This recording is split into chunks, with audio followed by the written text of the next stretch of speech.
Sekitar 400.000 peziarah diperkirakan akan melakukan umroh selama Ramadan. Ribuan akan Baitullah tentulah menambah kesyahduan umroh di Ramadan ini. Radio Dapta memudahkan rekan Dapta untuk melaksanakan umroh di bulan Ramadan bersama PT Asmor Cipta Mandiri dengan izin Departemen Agama RI nomor U.512 tahun 2020. Fasilitas hotel bintang 4 di Mekah dan Madinah memudahkan pesawat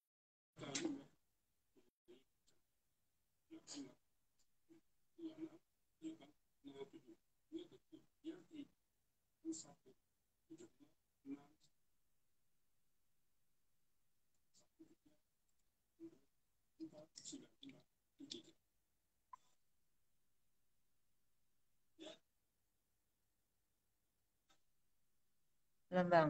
Nggak apa-apa deh sambil.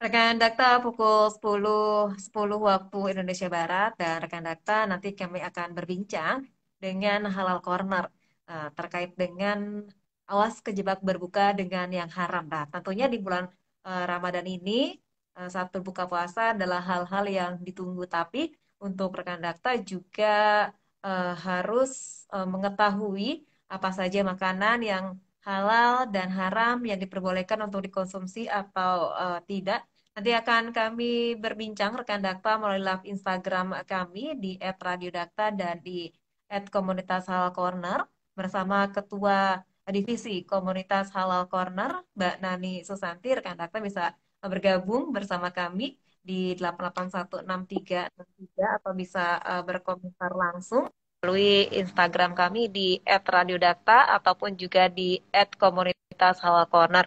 Dan ini kami sudah tersambung melalui live Instagram kami bersama Ketua Divisi Komunitas Halal Corner, ada Mbak Nani Susanti sudah bergabung. Assalamualaikum Mbak Nani.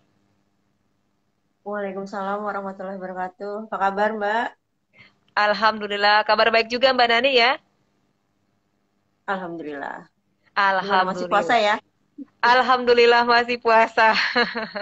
Ya, Mbak Nani, tema memang tepat sekali saat kita berpuasa saat ini, awas kejebak berbuka dengan yang haram. Tentunya ketika berpuasa dan ingin berbuka nanti, sudah ada di pikiran, makan apa ya, buka pakai apa ya, dan tentunya harus memperhatikan halal dan haram ya. Bagaimana dari Halal Corner? Silakan Mbak Nani. Ya, baik. Terima kasih Mbak Ulfi. Sebelumnya mungkin saya mengucapkan salam buat teman-teman semua. Semoga puasa hari ini semuanya lancar ya. Amin. Jadi sekarang kan mungkin banyak ya yang teman-teman kaum muda gitu, atau mungkin kita ya kalau berbuka sekali-sekali pengen dong pergi ke kafe atau ke restoran gitu ya sama keluarga.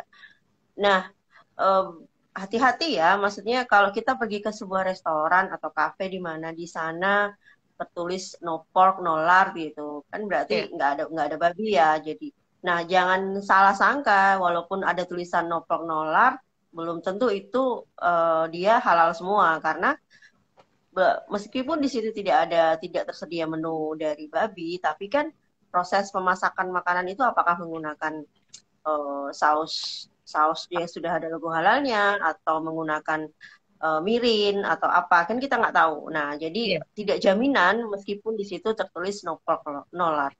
Atau mungkin sekarang juga kemarin saya sempat melihat tayangan di sebuah medsos ya, ketika ada eh, seseorang bukan dia selebgram lah, dia makan sama teman-temannya, dan ternyata di situ ada menu B2 ya, babi.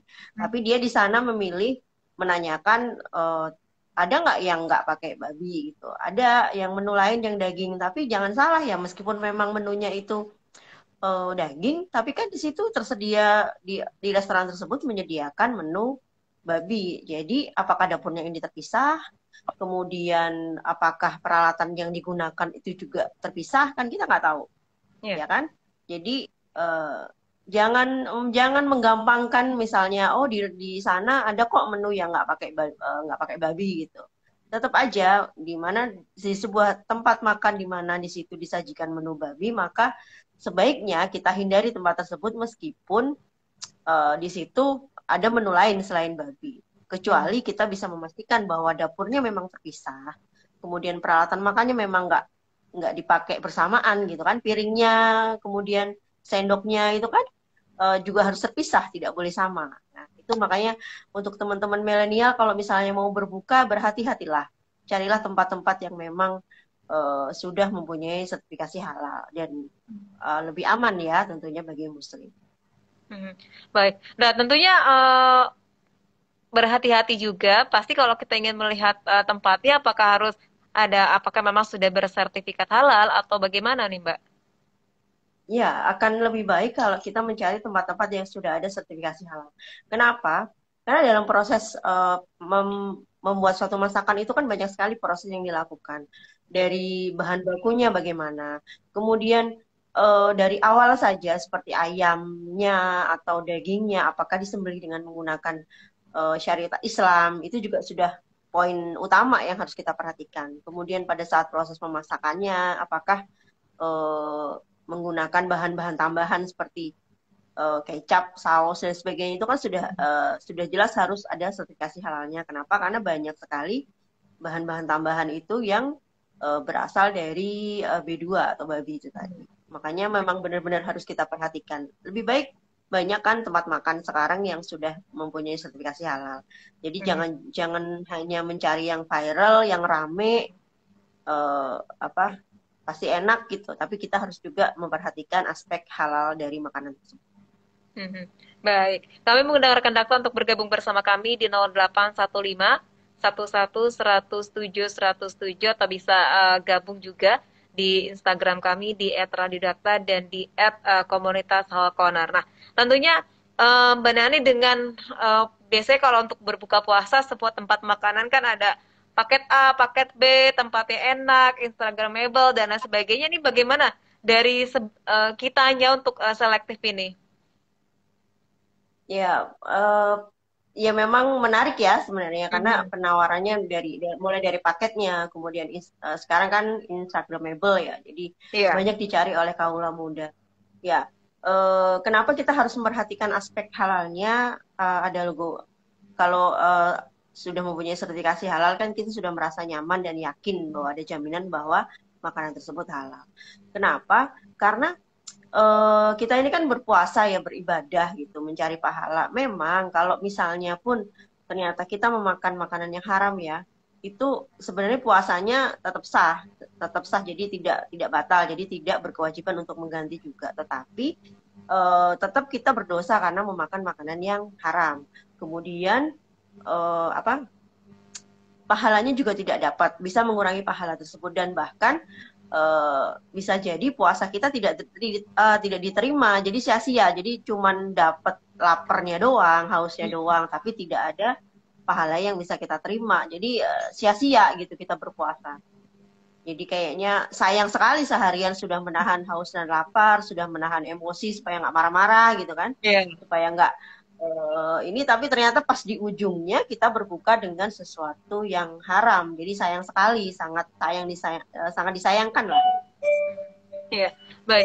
Nah, tentunya tidak hanya biasanya kan kita suka berburu berbuka di pusat perbelanjaan ataupun di resto. Nah, kalau mereka-mereka yang menjajakan makanan pasar takjil, pasar Ramadan, ini bagaimana, Mbak Nani? Baik, kalau misalnya di makanan di pusat-pusat itu ya takjil ya, mungkin kalau misalnya makanannya memang positif list, maksudnya gini, dia kayak misalnya bubur kolak gitu kan, sudah tahu kita memang bikinnya kan bahan-bahannya juga positif list. Kemudian lontong gitu kan sudah masuk positif list ya, jadi insya Allah aman ya. Cuman mungkin yang bisa kita waspadai adalah misalnya bahan-bahan misalnya makanan yang dibakar atau menggunakan kuas ya. Nah itu mungkin bisa kita waspadai, apakah kuas yang dia pakai menggunakan kuas yang sintetis atau tidak menggunakan kuas bulu itu ya. Karena kita nggak tahu bulunya yang dipakai apakah dari hewan yang haram ataukah hewan yang halal. Jadi mungkin kita bisa lebih waspada di situ. Kita sambil ngelihat apakah kuas yang dipakai itu kuasnya dari yang bukan terbuat dari bulu atau kuasnya dari bulu gitu. Jadi kita sambil melihat aja. Atau mungkin yang lainnya, karena itu tadi ya, kenapa kita harus waspada tentang kuas itu tadi, karena ketika itu kan dioleskan pada makanan. Kalau misalnya kuas itu terbuat dari bulu hewan yang haram, tentunya akan berpengaruh pada makanan yang kita makan. Kemudian apalagi tuh kalau di makanan apa ya? Oh ya, kalau untuk penjual gorengan kadang-kadang kita bisa melihat kayak penjual mendoan gitu kan, kita bisa melihat dia minyaknya juga bisa kita lihat di situ gitu. Jadi sambil kita pilih-pilih sambil melihat mana yang bisa kita beli dengan memperhatikan aspek kehalalan. Baik, tapi kan Mbak Dani kita nggak tahu prosesnya ketika kita beli memang sudah tersaji di meja itu, Mbak Dani? Ya, memang agak susah ya kalau begitu ya. Yeah. Tapi balik lagi ke teman-teman, kalau memang teman-teman ragu atau ini ya lebih baik tinggalkan gitu. Tapi insya Allah sih kalau misalnya karena pedagang takjil itu kan ya kita husnuzon ya bahwa mereka menggunakan bahan-bahan yang halal. Jadi nggak apa-apa kita beli sambil berhusnuzon, semoga mereka menggunakan bahan-bahan yang halal gitu. Kalau misalnya memang paling aman sih sebenarnya kita buat sendiri ya, membuat sendiri atau membeli ke tempat orang yang kita kenal gitu. Jadi kita tahu bahwa dia membuat makanan itu prosesnya insya Allah halal dan bahan-bahannya juga halal. Baik, insya Allah di bulan berkah ini tentunya masyarakat juga memproduksinya, memprosesnya pun dengan cara-cara yang benar. Nah, tentunya kalau untuk kue nih Mbak, tentunya ada bahan pewarna dan lain sebagainya. Bagaimana nih Mbak? Ya, kalau untuk kue itu kan sebenarnya titik kritisnya banyak ya. Iya. Mulai dari bahan dari awalnya seperti terigunya, kemudian bahan-bahan ditambahkan seperti butter, kemudian vanilla dan sebagainya. Nah ini titik kritisnya kan banyak, jadi memang kita lebih selektif lagi kalau masalah kue. Jadi mau nggak mau sebenarnya kalau mau berhati-hati ya belilah kue yang sudah mempunyai sertifikasi halal. Jadi yang cake misalnya di bakery yang sudah mempunyai sertifikasi halal kan banyak sekarang ya beredar di mana-mana. Lebih aman begitu. Karena kenapa? Karena memang titik kritisnya banyak sekali kalau kue itu. Iya. Hampir semuanya itu sampai proses terakhir itu banyak sekali titik kritisnya. Sama dengan bakso. Nah, bakso juga kan titik kritisnya banyak. Ya. Jadi itu juga kita harus berhati-hati ya. Jadi mau nggak mau memang lebih selektif lagi. Yang mungkin ya agak susah ya. Maksudnya mungkin bilangnya oh susah nih harus nyari yang halal. Tapi mau nggak mau kenapa? Karena ya itu tadi kita nggak mau terjebak dengan makanan yang haram. Udah puasanya bener nggak taunya di ujungnya ada yang haram. Baik, mungkin kalau kita tanya ke pedagangnya udah Bu ribet aja buat saya sendiri kayak gitu kali ya. Ya. Iya bisa juga sih Mbak. Tapi memang kan ya, tapi memang kan bertebaran makanan banyak sekali. Ya, ini adalah berkah di bulan Ramadan ya. Jadi di bulan Ramadan itu pasti banyak sekali makanan pedagang-pedagang yang menjual makanannya dan insya Allah rezekinya berlimpah gitu ya di bulan Ramadan. Cuman ya ini juga kita termasuk himbauan juga buat para pedagang, para penjual yang membuat kue, yang membuat makanan ini supaya lebih berkah, gunakanlah bahan-bahan yang halal. Kemudian kalau bisa sih semuanya sudah punya sertifikasi halal ya dari bahan bakunya dan semua bahan tambahannya. Kenapa? Karena ini juga menambah keberkahan bagi konsumen yang membelinya. Baik, jadi insya Allah kita percaya kepada mereka tuh mereka kan juga mencarinya kan juga dengan cara yang halal ya, Mbak Nanik ya. Iya, ya ini sekaligus himbauan ya, makanya supaya lebih nyaman gitu ya, lebih nyaman, lebih bagus. Makanya tadi saya bilang lebih bagus lagi kalau misalnya kita buat sendiri yang kita tahu atau mungkin beli ke orang yang kita tahu gitu, dan kita kenal dan kita tahu bahwa beliau membuat makanannya itu dengan bahan-bahan yang halal. Baik, kami masih mengundang rekan Dakta untuk bergabung bersama kami di 0815 11 107 107 atau telepon di 021 881 6363. Bisa juga berkomentar di Instagram kami di @radiodakta dan di @komunitas Halal Corner. Nah, Mbak, tentunya ketika kita memilih takjil ya, terserah ya mau membeli ataupun membuat sendiri. Tapi kan kalau untuk membuat sendiri kita juga harus tahu titik kritisnya di mana, Mbak. Bagaimana untuk mereka-mereka yang ingin buat sendiri takjilnya nih, Mbak? Iya, iya kalau ingin membuat sendiri yang pasti titik kritisnya bermacam-macam ya. Kalau misalnya kayak goreng-gorengan itu kan yang pertama bahannya harus yang halal, yang kedua mungkin minyaknya harus punya sertifikasi halal karena memang titik kritisnya ada di minyak itu tadi. Kalau untuk yang lain mungkin semacam gulanya itu titik kritisnya ada di bleachingnya ya, jadi yang membuat gula itu menjadi putih gitu ya. Jadi di situ ada karbon aktif dari tulang ya yang digunakan untuk memutihkan atau mencerahkan gula itu. Nah itu titik kritisnya di situ. Itu kenapa kalau misalnya membuat makanan ataupun minuman gunakanlah gula yang sudah ada sertifikasi halalnya. Atau pilihan yang lain adalah kalau mau pakai gula yang curah, belilah gula yang burem ya, yang coklat ya, yang agak kuning itu ya, iya, yang agak kuning karena dia tidak mengalami proses tadi pemutihan dengan menggunakan karbon aktif, jadi lebih aman. Dan kalau orang-orang di kampung malah memang memilihnya yang gula yang kuning karena bilangnya lebih manis gitu ya. Iya, benar. Jadi jadi itu lebih aman justru dibanding kita memilih gula curah yang warna putih. Kenapa? Karena ya tadi karena proses pemutihannya itu pemurniannya menggunakan karbon aktif dan karbon aktif ini berasal dari tulang binatang. Nah, binatangnya ini yang patut kita waspadai, apakah binatang yang haram ataukah binatang yang halal gitu. Itu sih yang paling ini memang itu gula sama minyak ya kebanyakan. Baik. Nah, itu kan gula pasir, tapi kalau gula merah ini kan juga banyak untuk panganan takjil ya. Iya, kalau gula merah itu kan sebenarnya prosesnya dia hanya dikeringkan ya, jadi tidak ditambahkan bahan apapun ya. Jadi insya Allah aman kalau gula merah. Jadi nggak ada penambahan bahan apapun, hanya dikeringkan dalam ini ya, dalam cetakan gitu seperti itu. Jadi nggak dia masuk ke dalam positive list kalau gula merah. Baik, jadi cenderung aman ya karena prosesnya pun tradisional ya, begitu ya kan. Kita juga bisa melihat prosesnya secara langsung. Baik, kami jeda sejenak Mbak Nanik.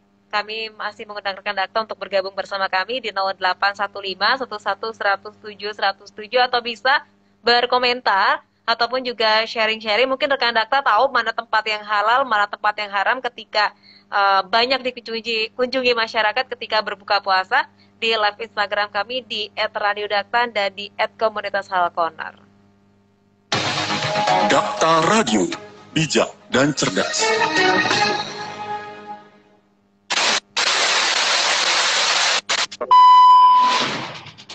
Era penyiaran TV digital sudah hadir di Indonesia dan tidak lama lagi siaran TV analog akan diakhiri.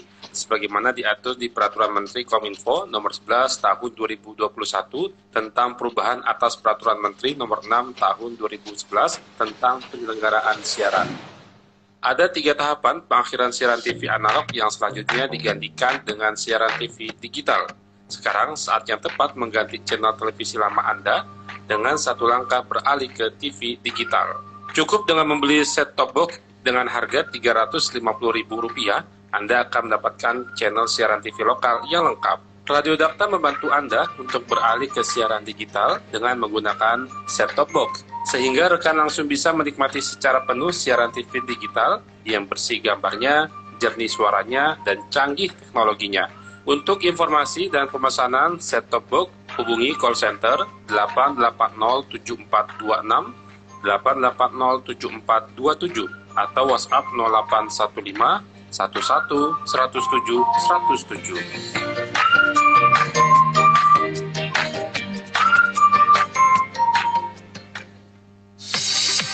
Air murni, oksigen tinggi, air aktif hanya OWE. Air merupakan bagian penting untuk kehidupan karena sebagian besar tubuh kita terdiri dari air. Tanpa air, manusia akan mengalami dehidrasi. OWE Water hadir mencukupi kebutuhan air bagi kesehatan Anda.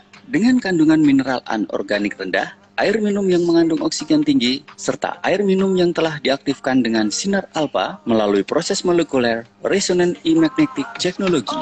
Inilah yang menjadi keunggulan OWE Water dibanding dengan air minum biasa lainnya. Air minum kesehatan OWE Water dapat membantu proses penyembuhan antara lain sakit kepala atau migrain, diare, bronkitis, diabetes mellitus, kolesterol, haid tidak lancar, stroke, darah tinggi, dan berbagai penyakit lainnya.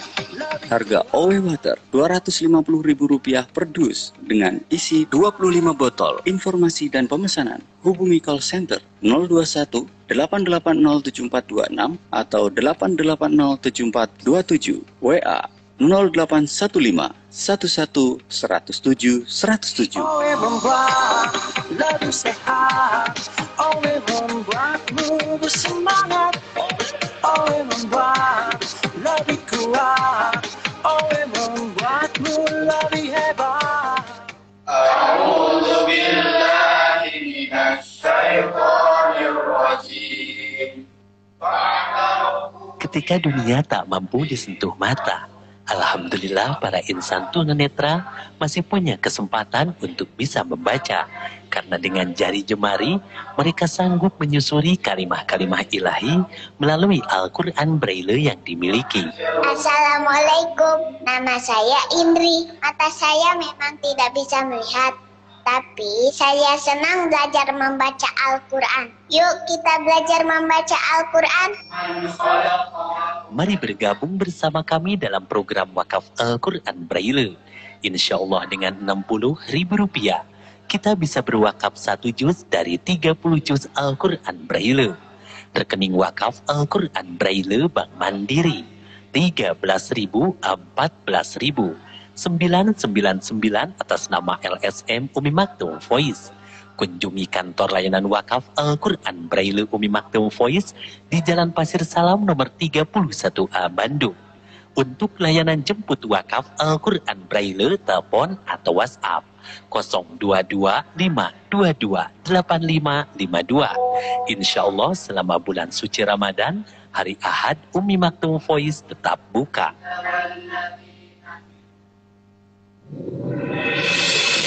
Inspirasi Kolbu bersama Ustadz Anwar Ansori Mahdum. Syekh Muhammad bin Shalih Al-Utsaimin, beliau pernah ditanya tentang makna husnuzan, berbaik sangka kepada Allah. Beliau menjawab, husnuzan kepada Allah adalah jika seseorang telah mengerjakan sebuah amal soleh, ia berbaik sangka kepadanya bahwasanya Allah akan menerimanya. Jika ia berdoa kepada Allah, ia berbaik sangka kepada Allah bahwasanya Allah akan menerima doanya dan mengijabahinya. Berbaik sangka terhadap sesama, terlebih berbaik sangka kepada Allah, membuat kita memaknai segala sesuatu yang Allah karuniakan kepada dirinya terlepas baik dan buruk sebagai keindahan dan wujud kasih sayang Allah kepada kita. Sehingga ujian apapun yang diberikan Allah kepada kita, senantiasa kita ikhlas menerimanya. Karena startup kita sudah berbaik sangka dengan kehendak Allah, dengan demikian perilaku kita akan selalu mendawaikan kemuliaan. Perilaku kita akan senantiasa memunculkan kebahagiaan. Mari kita halau su'udzon, berburuk sangka, yang akan menghadirkan energi negatif dari hati dan pikiran kita. Dan kita tumbuhkan dengan subur husnuzon, berbaik sangka, yang akan membuahkan energi positif, yang akan leluasa mengalir deras dalam relung hati dan gerak pikiran kita, sehingga jalan menuju kebahagiaan mudah kita genggam.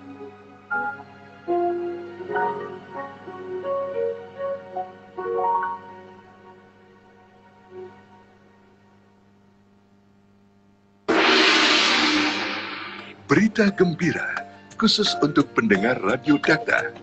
baru-baru ini ditemukan sabun yang luar biasa, sabun Sebu, teknologi Jepang.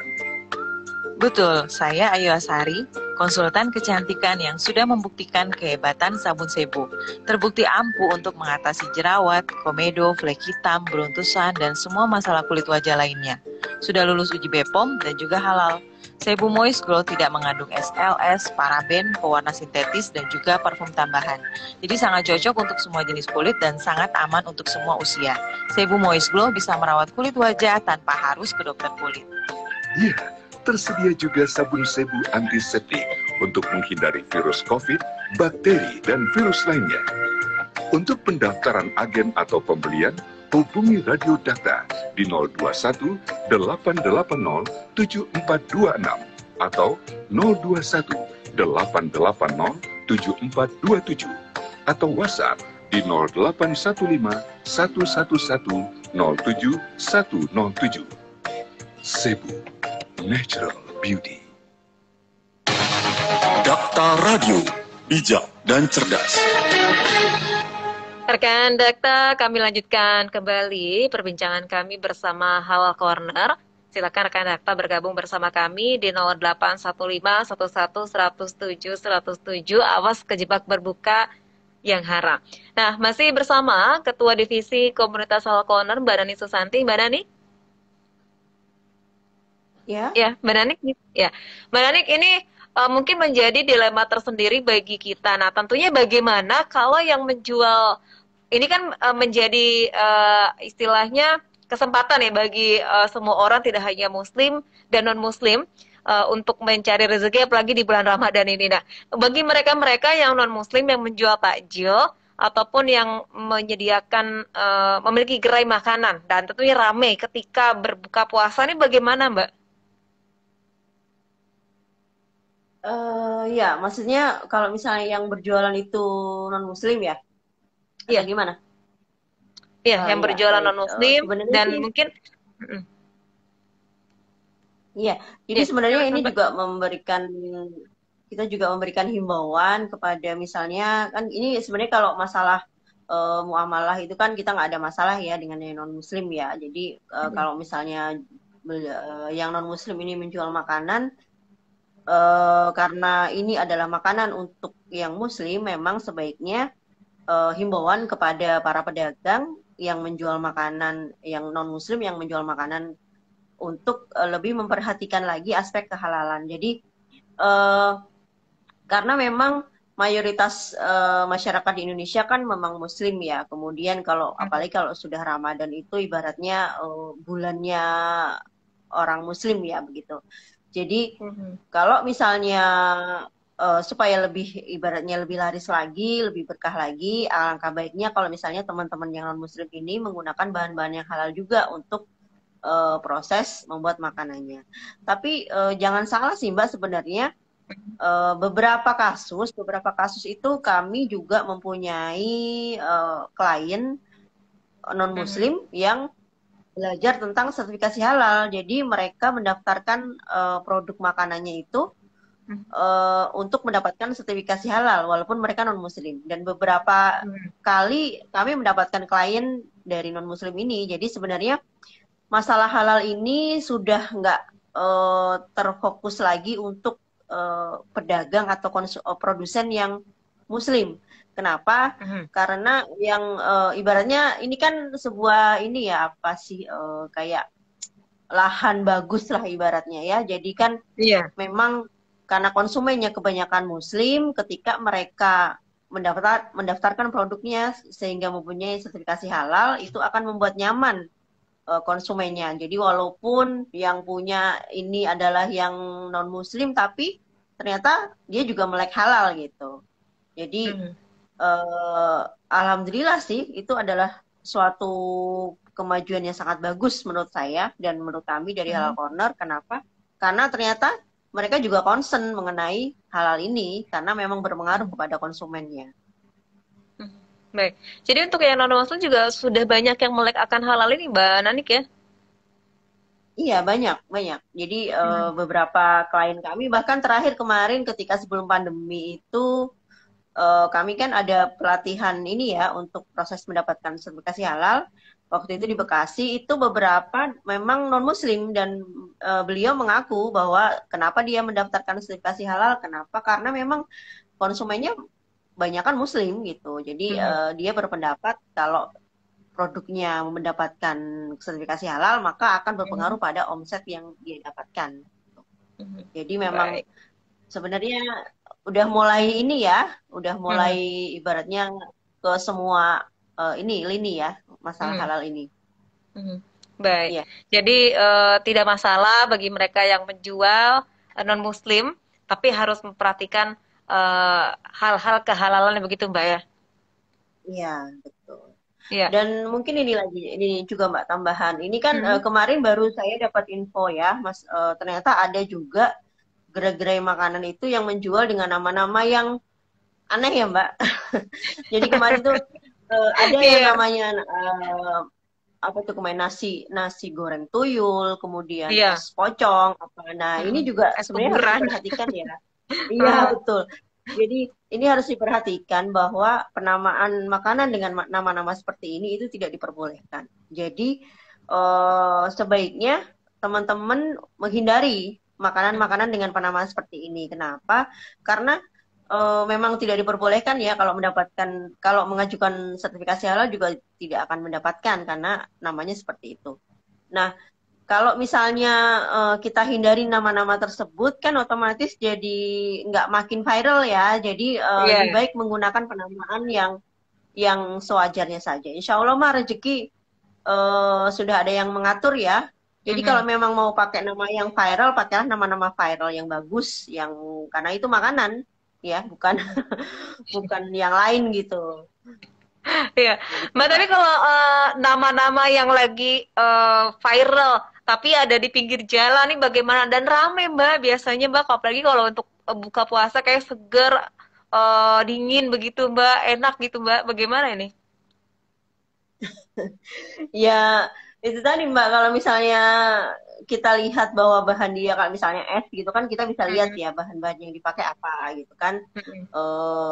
Apakah dia susunya apa kan sekarang ada tuh yang langsung dibuat di situ, bahan-bahannya juga ada di situ kelihatan ya. Kalau misalnya memang teman-teman yakin bahwa oh dia pakai ini kok susunya juga sudah pakai sertifikasi halal, kemudian bahan-bahan yang lain juga aman ya nggak apa-apa gitu. Tapi kalau memang teman-teman ragu yang sekiranya ada titik kritisnya ya lebih baik dihindari karena memang ya itu tadi takutnya kita terjebak dengan yang haram gitu. Kemudian jadi paling enggak dengan begini kita akan ibaratnya menjaga supaya semua orang itu tertarik untuk lebih menjaga lagi, lebih waspada tentang kehalalan makanan yang kita konsumsi. Baik. Nah ini ada pertanyaan dari Ibu Via melalui WhatsApp data. Perlu tidak kita ngubek-ngubek dapur yang ada di mall itu untuk lihat apakah memang benar pengerjaannya itu prosesnya halal, peralatannya begitu Mbak Nani, meskipun sudah ada logo halalnya ya biasanya kan suka ditempel begitu Mbak. Iya, kalau sudah ada logo halalnya nggak perlu. Kenapa? Karena kalau sudah logo halal MUI itu insya Allah prosesnya semuanya sudah halal termasuk dapurnya. Karena memang untuk mendapatkan sertifikasi halal itu tidak mudah ya. Maksudnya memang teliti, terutama apalagi untuk restoran, kemudian kafe, begitu itu memang lebih detail ya. Karena nggak cuman bahan bakunya saja, bahan baku, bahan tambahan, termasuk dapurnya, alat-alat yang digunakan dan sebagainya. Jadi insya Allah kalau misalnya sudah ada sertifikasi halal, nggak masalah gitu. Jadi aman, jadi nggak perlu pakai ngubek-ngubek dapur. Yang jadi masalah justru malah ini Mbak, kadang-kadang kalau kita pergi ke hotel gitu ya, kalau kita nginep di hotel itu kan hotel itu pengunjungnya, maksudnya yang menginap di situ kan nggak cuma yang Muslim ya, jadi banyak yang lain gitu. Nah, ketika kita makan makanannya itu, apakah makanan di hotel tersebut sudah termasuk mempunyai sertifikasi halal atau tidak? Nah, itu kadang-kadang yang jadi agak meragukan ya, karena tidak semua hotel itu dapurnya sudah tersertifikasi halal. Jadi ada beberapa yang sudah memang, tapi banyak juga yang belum. Nah ini justru yang kadang-kadang membuat kita lebih waspada lagi. Jadi walaupun itu hotel bintang 5 gitu, apalagi kalau hotel bintang 5 kan otomatis pengunjungnya malah justru banyak yang orang dari luar ya. Jadi maksudnya bukan muslim begitu kan. Jadi memang kita harus lebih berhati-hati lagi. Pilihlah yang kira-kira aman gitu. Makanya kira-kira aman. Cuman agak susah ya memang ya. Iya. Baik. Nah, Anda kata Mbak Danik sudah menyinggung sedikit di hotel dengan paket yang sangat luar biasa tentunya. Bagaimana dari masyarakat ini, Mbak? Bisa dijabarkan? Ya, nah itu tadi makanya saya bilang, karena ternyata nggak semua hotel di Indonesia itu semuanya dapurnya sudah mempunyai sertifikasi halal. Baru beberapa kemarin ada di Instagram Halal Corner ya, ada di YouTube juga. Kemarin kita sudah mencari informasi beberapa hotel yang sudah sertifikasi halal. Jadi kalau untuk misalnya penawaran produk paket-paket tersebut ya balik lagi ya, kita harus waspada karena ya itu tadi, kalau nggak ada sertifikasi halal maka ya kita nggak bisa menjamin ya. Karena begini, misalnya nih di hotel tersebut dia mempunyai tamu yang non muslim juga gitu kan, kemudian di hotel tersebut juga menyajikan makanan yang dari babi gitu kan ada ya misalnya. Nah memang pada saat penyajian biasanya sih ditulis di makanannya itu ini pork gitu, ini yang beef gitu kan, berbeda ya. Tapi masalahnya ketika dia tidak mempunyai sertifikasi halal, yang kita pertanyakan adalah dapurnya bagaimana, terpisah atau tidak gitu kan. Kalau udah sertifikasi halal kan walaupun dia menyajikan kalau sudah sertifikasi halal itu kan dapurnya memang harus terpisah ya supaya mendapatkan sertifikasi halal. Ya, jadi yang benar-benar dipisah mulai dari pemasakannya, alatnya, itu harus benar-benar terpisah, jadi tidak terkontaminasi. Jadi makanya walaupun misalnya penawaran paket-paket yang menarik, tapi ya memang bolak-balik lagi kita tetap harus waspada ya. Baik. Gitu, Mbak. Mungkin waspada dalam segala hal ya. Tidak hanya pengolahan. Lebih aman. Iya, betul. Baik. Ya lebih aman carilah yang sudah mempunyai sertifikasi halal. Baik.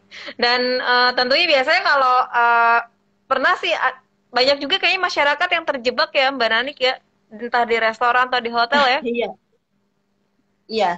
Jadi ini pengalaman ini ya Mbak. Jadi kemarin beberapa kali saya menemukan sebuah video gitu ya. Ada beberapa video di mana salah satunya itu bercerita bahwa nggak sengaja dia memakan makanan yang berasal dari B2 ternyata. Jadi awalnya dikira itu adalah dari daging sapi, tapi ternyata pas dirasain kok beda gitu kan.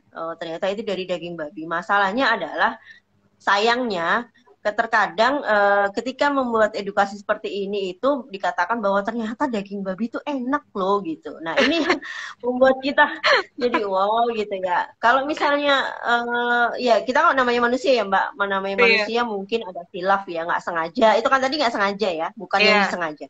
Nggak sengaja ya, istighfar gitu, kemudian bertobat dan jangan sampai mengatakan oh ternyata enak ya gitu. Jadi ibaratnya itu jadi malah membuat orang penasaran gitu, bagaimana sih rasanya daging babi itu. Nah ini yang ya ini termasuk edukasi juga ya buat masyarakat. Kalau misalnya terjebak hal yang haram begini ya istighfar, kita taubat. Karena memang kita tidak sengaja dan tidak tahu, bukan hal yang disengaja, minta ampun sama Allah dan nextnya ke depannya lebih berhati-hati lagi.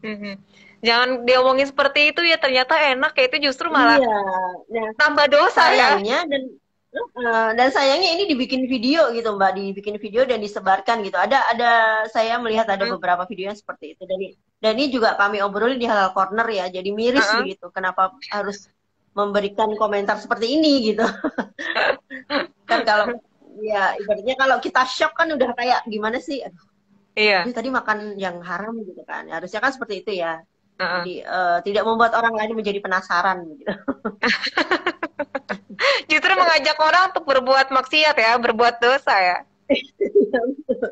Iya betul.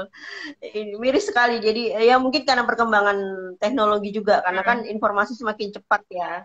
Jadi kan mau nggak mau ketika melihat video seperti itu kan kadang jadi penasaran gitu. Oh emang iya ya, lebih enak ya gitu. Jadi orang komentarnya begitu kan. Oh emang Iya. iya ya, gitu. Jadi membuat orang tertarik justru malah melihat ini makanan apa gitu. Dan mungkin ini juga Mbak, salah satu bentuk kehati-hatian kita untuk lebih mengetahui lagi informasi tentang nama-nama lain dari babi ataupun nama-nama Nah, lain itu dari dia. alkohol ya. Nah, karena terkadang itu penjual dia mencantumkan bukan nama babinya, tapi mencantumkan nama lainnya, Iya. misalnya menggunakan nama tonkatsu atau apa ya, banyak ya nama babi, nama lain dari babi ya. Jadi teman-teman harus lebih mencari info lagi nama-nama babi, nama-nama lain dari babi itu apa saja sih? Itu kan kalau dari Cina itu namanya ada banyak juga. Kemudian versi Jepang juga banyak gitu kan. Nah, itu kita harus berhati-hati, sama halnya dengan nama nama Homer ya. Nama Homer itu kan banyak, nggak cuman alkohol, tapi kan ada Baileys, ada Kahlua, ada rum gitu kan, banyak. Nah, Iya. ini juga membuat kita harus berhati-hati ya. Jadi kalau misalnya membeli makanan dengan nama-nama tersebut lebih baik dihindari. Kalau mau bertanya kalau misalnya dia namanya makanan misalnya ada cakes Bailey gitu kan, bertanya kepada produsennya, ini Baileys alkohol Homer ataukah hanya apa tuh perasa, hanya perasa yang mirip seperti itu, yang mirip ya, ya bukan yang sama persis tapi mirip. Boleh ditanyakan ke produsennya supaya itu tadi kita tidak terjebak dengan yang haram ya. Baik, jadi nama-nama yang lainnya pun juga banyak Mbak ya, mereka-mereka istilahnya mengelabui ya? Iya banyak. Ada ya, waktu itu kan sempat viral ada yang namanya kopi dengan ada tambahan rum ya gitu. Nah ini jadi kita pertanyakan kan, kemudian ketika kita kejar ternyata memang rum yang dipakai itu sebenarnya bukan rum, tapi dia adalah essence. Jadi essence vanilla atau apa gitu. Jadi bukan rum. Dan essence ini memang sudah mendapatkan sertifikasi halal. Jadi dan namanya pun bukan rum ya. Jadi pada saat pendaftaran sertifikat itu namanya bukan rum tapi essence perisa gitu. Nah, ini kan kita sayangkan juga gitu. Kita sayangkan untuk marketingnya kenapa disebut dengan nama rum, karena kalau bicara masalah rum itu adalah alkoholnya 40%. Jadi otomatis kan haram ya. Karena nggak boleh, walaupun rum yang sintetis pun kan fatwa MUI-nya sudah ada, tidak boleh untuk digunakan. Kenapa? Karena memang tidak bisa dibedakan antara rum yang asli alkohol dengan yang rum sintetis. Jadi memang tidak boleh digunakan. Nah, kita sayangkan juga kenapa harus memakai nama rum gitu. Karena padahal sebenarnya dipakai itu bukan rum, tapi perisa ya, essence gitu. Nah, makanya kalau misalnya teman-teman menemukan minuman dengan nama lain dari Homer, Baileys, Contract Dew, terus apa tuh, Kahlua, kemudian apa tuh, Mojitos ya, sekarang lagi banyak juga kan, itu juga salah satu nama dari alkohol. Jadi lebih baik dihindari. Kalau mau bertanya silakan bertanya pada produsennya, apakah ini menggunakan Homer ataukah hanya perasa biasa atau soda gitu, silakan ditanyakan. Kalau misalnya memang nggak yakin, lebih baik dihindari. Baik. Nah, dari Halal Corner, Mbak Nanik terus mengedukasi selama bulan Ramadan ini bagaimana Mbak tentang halal haramnya makanan-makanan yang ada selama bulan Ramadan ini? Iya, kalau dari Halal Corner sendiri, yang jelas kami selalu memberikan edukasi melalui Instagram, kemudian kita juga ada live live YouTube, kemudian seperti ini ya, kita kerjasama dengan Dakta dan juga beberapa radio yang lain. Kita menginformasikan mengenai info-info makanan halal, kemudian titik kritis apa saja yang harus kita ketahui. Dan salah satunya adalah program rutin yang selalu kami laksanakan di bulan Ramadan, yaitu salah satunya adalah iftar halal. Kenapa disebut iftar halal? Karena kami memastikan makanan iftar yang kita bagikan untuk anak-anak yatim, kemudian untuk para yang berpuasa di jalan gitu, kami memastikan bahwa makanan itu sudah mempunyai sertifikasi halal, atau misalnya makanan itu sudah diproses dengan proses yang halal mulai dari awal, dari bahan baku sampai dengan proses pemasakannya. Jadi buat teman-teman yang misalnya ingin ikut bergabung, silahkan ke Instagram di komunitas Halal Corner atau ke Instagram di Halal Corner, nanti akan ada informasi tentang iftar halal tersebut. Baik, mencari halal bukan untuk diri sendiri, tetapi juga untuk orang lain, apalagi untuk kita ingin berbagi dan sebagainya, Mbak Nanik ya? Iya, betul Mbak. Karena kenapa kita menekankan harus iftar halal gitu kan? Karena memang kita ini ya, ibaratnya kita aware tentang makanan. Kita takut bahwa apa yang kita bagikan itu ternyata ada yang tidak halal gitu. Jadi kita selalu memastikan itu. Bahkan ketika tahun lalu itu kebetulan di Bekasi ya, kita makanan iftarnya itu dimasak sendiri oleh ada teman yang mempunyai catering ya. Jadi benar-benar dipastikan mulai dari penyembelihannya pun menggunakan asma Allah gitu. Jadi benar-benar dipastikan bahwa halal dari awal sampai dengan akhir. Baik, Mbak, bagaimana dengan makanan berbuka yang memang sudah ada kemasannya, Mbak, istilahnya yang ada di supermarket dan lain sebagainya, Mbak?